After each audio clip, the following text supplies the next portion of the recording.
ಅಸ್ಲಾಂ ವಲೈಕುಮ್ ವರಹಮತುಲ್ಲಾಹಿ ವಬರಕಾತು. ನಾನು doctor Mir M H ಅಂತ. ನಾನು general physician, general practitioner, diabetologist, infectious diseases, Medicare clinics all 1920 HSR ಬೆಂಗಳೂರಿನಿಂದ.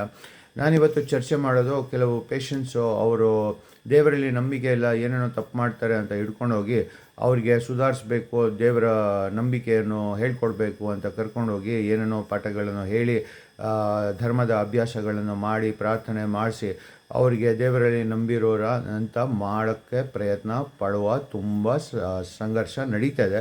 But ಈ ಜನರು ಎಂಥ ಸ್ಥಿತಿಯಲ್ಲಿ ಸಿಗಾಕೊಂಡಿದ್ದಾರೆ ಅಂದರೆ, ಅವರು ಎಷ್ಟೇ ಸಂಘರ್ಷ ಮಾಡ್ತಾಯಿದ್ರು ದೇವರ ದಾರಿಯಲ್ಲಿ, ಅವ್ರ ಜೀವನದಲ್ಲಿ ಸುಲಭವಾದ ವಿಷಯಗಳು ಅವರಿಗೆ ಪರಿಹಾರ ಸಿಗ್ತಾ ಇಲ್ಲ. ಅವು ಯಾವ ಸ್ಥಿತಿಗೆ ಹೋಗಿಬಿಟ್ಟಿದ್ದಾರೆ ಅಂದರೆ, ಅವ್ರಿಗೆ ಹೆಂಗೆ ಅನಿಸುತ್ತೆ ಅಂದರೆ ಸಾವು ಜೀವನಕ್ಕಿಂತ ಒಳ್ಳೆಯದು ಅಂತ ಅಂಥ ಸ್ಥಿತಿಗೆ ಅವರು ಎಲ್ಲ ಸಿಗಾಕೊಂಡಿದ್ದಾರೆ. ಅವ್ರಿಗೆ ಇದು ಮುಂದೆ ಅಭ್ಯಾಸ ಮಾಡೋಕ್ಕೂ ಆಗ್ತಾಯಿಲ್ಲ, ಇದರಿಂದ ಮುಕ್ತಿ ಪಡೆಯೋಕ್ಕೂ ಆಗ್ತಾಯಿಲ್ಲ, ಮೋಕ್ಷ ಪಡೆಯೋಕ್ಕೂ ಆಗ್ತಾಯಿಲ್ಲ.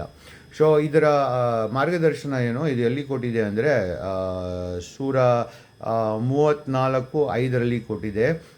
ಏನಂದರೆ, ಯಾರು ಸಂಘರ್ಷ ಮಾಡ್ತಾರೆ, ನಾವು ಹೇಳುವ ಮಾತುಗಳನ್ನು ಫೇಲಿಯರ್ ಮಾಡೋಕ್ಕೆ ಅಥವಾ ಅವರ ನಿಯಮ ಸರಿಯಿಲ್ಲ ಅಂತ ತೋರ್ಸೋಕ್ಕೆ ಅವ್ರಿಗೆ ಒಂದು ಶಿಕ್ಷೆ ಬರುತ್ತೆ ಅಂತ. ಅಂದರೆ ನೀವು ಅರ್ಥ ಮಾಡ್ಕೊಳ್ಬೇಕು, ಕೆಲವು ವರ್ಷ ಮುಂಚೆ ನಾವು ಧರ್ಮವನ್ನು, ಕೆಲವು ಡಿಕೇಡ್ಸ್ ಮುಂಚೆ ಧರ್ಮವನ್ನು ಪಾಲಿಸ್ತಾಯಿದ್ರು. ಎಲ್ಲರೂ ಅವರ ಧರ್ಮವನ್ನು ಸುಲಭವಾಗಿತ್ತು, ಅವರು ತುಂಬ ಸಂತುಷ್ಟವಾಗಿದ್ದರು ಆ ಧರ್ಮದಿಂದ.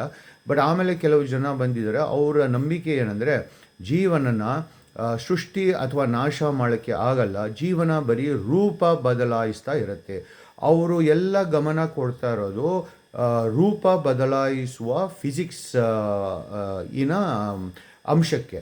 ಬಟ್ ಅದು ಆಡೋಕ್ಕೆ ಅವರು ಧರ್ಮವ ಉಪದೇಶಗಳನ್ನು ಜೊತೆ ಆಡ್ತಾ ಇದ್ದಾರೆ. ಸೊ ಇದರಿಂದ ಏನಾಗ್ತಾ ಇದೆ, ಜನರು ಏನೋ ಇದು ಅರ್ಥ ಮಾಡ್ಕೊಳ್ಳಲ್ಲ. ಅವರು ಪ್ರಪಂಚದ ಕೆಲವು ತುಂಬ ತೀರ್ಥಯಾತ್ರೆ ಜಾಗಕ್ಕೆಲ್ಲ ಹೋಗಿ ಏನೇನೋ ಮಾಡಿ ಸಂಘರ್ಷ ಮಾಡಿ ಅವ್ರಿಗೆ ಏನು ಅನಿಸ್ತಾ ಇದ್ದರೆ, ನಾವು ಇದ್ದಿದ್ದು ಪರಿಸ್ಥಿತಿಯಿಂದನೂ ನಮ್ಮ ಪರಿಸ್ಥಿತಿ ಕೆಟ್ಟೋಗ್ಬಿಟ್ಟಿದೆ, ನಾವು ಈ ಜೀವನದಲ್ಲಿ ನಮ್ಗೆ ಏನೇನು ಒಳ್ಳೇದಿತ್ತು ಎಲ್ಲ ಕಳ್ಕೊಂಡಿದ್ದಾರೆ. ಅವರು ಹೆಂಗೆ ಸಿಗಾಕೊಂಡಿದ್ದಾರೆ ಅಂದರೆ, ಅವರು ಇದೆಲ್ಲ ಧರ್ಮವನ್ನು ಬಿಡೋಕ್ಕೂ ಆಗ್ತಾಯಿಲ್ಲ, ಅದನ್ನು ಪಾಲಿಸೋದಕ್ಕೂ ಆಗ್ತಾಯಿಲ್ಲ. ಸೊ ದಯವಿಟ್ಟು ಅರ್ಥ ಮಾಡ್ಕೊಳ್ಳಿ, ಇದು ಧರ್ಮ ತುಂಬ ಸುಲಭವಾಗಿರುತ್ತೆ, ಅದು ಅತಿ ಜಾಸ್ತಿ ಕಷ್ಟ ಅಥವಾ ಪಾಲಿಸೋದಕ್ಕೆ ತುಂಬ ಕಷ್ಟ ಆದರೆ ಅದರ ಅರ್ಥ ಇದು ಟ್ರಾನ್ಸ್ಫಾರ್ಮೇಷನ್ಸ್ ಅಂದರೆ ಬದಲಾವಣೆ, ಶರೀರದಲ್ಲಿ ಆಗುವ ಬದಲಾವಣೆ. ಇದೆಲ್ಲಿ ತೋರಿಸಿದ್ದಾರೆ ಅಂದರೆ, ಒಂದು ಫಿಲ್ಮ್ ಇದೆ ಟ್ವೈಲೈಟ್ ಸಾಗ, ಅದರಲ್ಲಿ ತೋರಿಸಿದ್ದಾರೆ ಏನೇನು ಬದಲಾವಣೆ ಆಗುತ್ತೆ. ತನ್ನನ್ನು ಜೋಕರ್ ಕಾಮಿಡಿಯನ್ ಹ್ಯೂಮರ್ ಆರ್ಟಿಸ್ಟ್ ಆಗೋದ್ರಿಂದ ಕಾಪಾಡ್ಕೊಳ್ಳಿ, ಮತ್ತು ಬೇರೆಯವ್ರಿಗೂ ಕಾಪಾಡ್ಕೊಳ್ಳಿ. ಕೈಂಡ್ಲಿ ಲೈಕ್, ಶೇರ್, ಸಬ್ಸ್ಕ್ರೈಬ್ ಮಾಡಿ. ಧನ್ಯವಾದಗಳು.